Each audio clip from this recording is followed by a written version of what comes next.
Hey, everybody. Today we're going to talk a little bit about the instructional strategy presentation. Hope you're ready now to be thinking about that now that we've gone through the majority of the semester. You've had the chance to go through the entire textbook and some additional resources, really be thinking about what evidence based practices look like for individuals with autism. And so now you should be ready to dig into one of these practices, learn some more about it, and work with a couple of folks to put together a presentation on that strategy, that instructional strategy that would be accessible to folks that are, um, sorry, that are not necessarily familiar with working with students with autism. So family, or they're maybe familiar with working with students with autism, but they're not necessarily aware of educational strategies. So we're talking parents, families, maybe other teachers, gen ed teachers, administrators, and so on. Uh, the reason we do a project like this is kind of twofold, really. It's a summative assessment for you to show me that you understand how to do the research and to think through an evidence-based practice. Also, part of the purpose of a program like ours, our graduate program, is to create student leaders, or sorry, teacher leaders, and particularly teacher leaders in the area of autism for this course.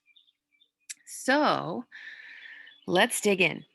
What you're going to do, since we are an online course, is we are going to do a virtual presentation. And since I know we're all super familiar these days with using Zoom platforms to have meetings or to attend trainings, etc., we're going to use that same idea. So the plan here is that you will work with a small group, maximum of 3 people. You decide who those people are, you decide together, and sign up for a virtual presentation time. During that time, you should all be able to attend. The sign up is a Google Doc, so make sure before you sign up that everyone in your group can attend. I will expect you to stay throughout the entire time frame that's selected. So let me show you that really quickly. Oh, no, I closed that out. Never mind. We'll come back to it in a minute. Um, so that you can hear what your peers present. Now, it's not going to be every single group in the class because it's a pretty big class, but there will be, at least a few groups going within the time frame. Okay, so you're going to develop a slideshow, and that can be a PowerPoint slideshow, a Google slideshow. If you want to get fancy and do like a Prezi or something like that, that is completely up to you all. But essentially, the focus, like I'm sharing my screen here and showing you mostly the instructional strategy presentation page. Similarly, you would show the slides of your presentation. And as we go through the slides, you and or your group members, and it should be split amongst you, should present those slides to the group. Excuse me. So you're going to pick an evidence-based strategy, instructional strategy, specifically evidence-based for students with autism, and that you can justify as important to the overall success of students with autism. Granted, this strategy can be one that is used for, to specifically teach certain types of skills like life skills or social skills or communication skills or academic skills, or it could be a strategy that crosses all of them. That part, is up to you and your group. Um, but you're going to come together on what you think that would be a great one to present about. You want to, again, make sure it can be understood by people without a background in special education. So you're not going to use a lot of jargon or vocabulary that they wouldn't understand without explaining that vocabulary. And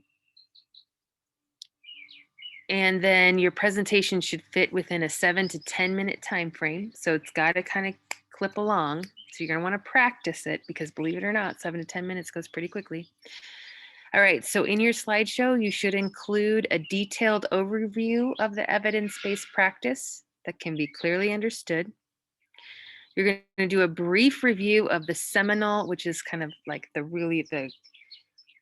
groundbreaking, the original and recent research that supports that practice or strategy. So you're going to have to do a little bit of research, which hopefully you've done for your KA case study anyways. So, rely on that.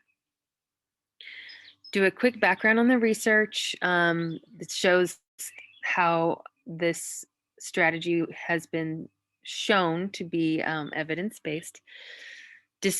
Describe the potential impact of the implementation related to a learner, the school, other stakeholders. So, talk about the successes of these studies on this particular evidence-based practice. You can then tie it to, a shared student or a case study type of student that you can kind of demonstrate, or just in general say, these are the kinds of things that would help this student, a person with autism, accomplish. Give a basic outline of how to implement the strategy. So what are the steps to implementing the strategy? What are the things that people would need to do this? So you could do even what would be really cool is like a little video demo of the strategy, a really quick one, obviously. Or you can just do an outline of the steps, but in a way that is understandable to all. And then the last slide should be the reference list for the research you used. This doesn't have to be,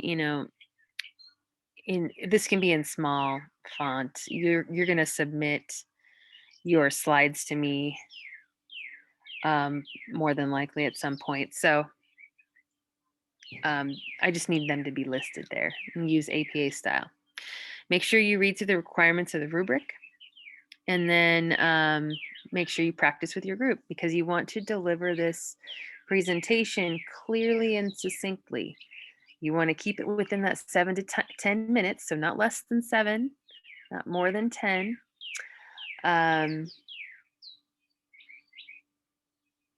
Make sure and I'm just going through the rubric really quickly, your topics presented with enough detail so that we clearly understand the topic. You include the research, seminal and recent research related to the topic. You identify and explain it.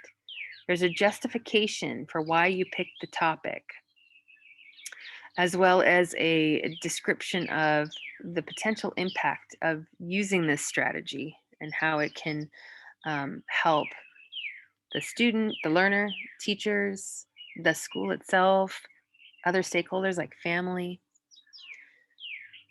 Look at the format here, graphics. You should have 5 or more graphics included. So, you want it to look good, right? You want your slides to look good. They support the theme.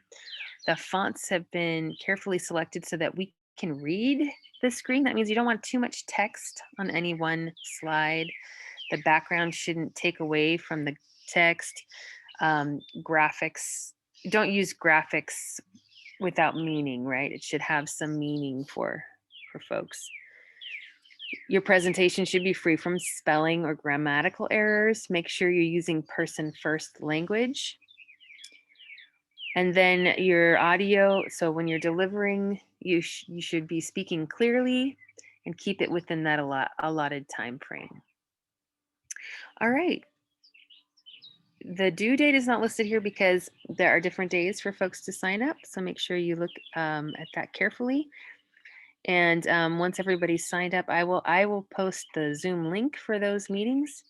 And when the time is right, I will allow you to share your screen and begin. So let me know if you have instructions. Let me know if you have questions. And I'm excited to see your presentations.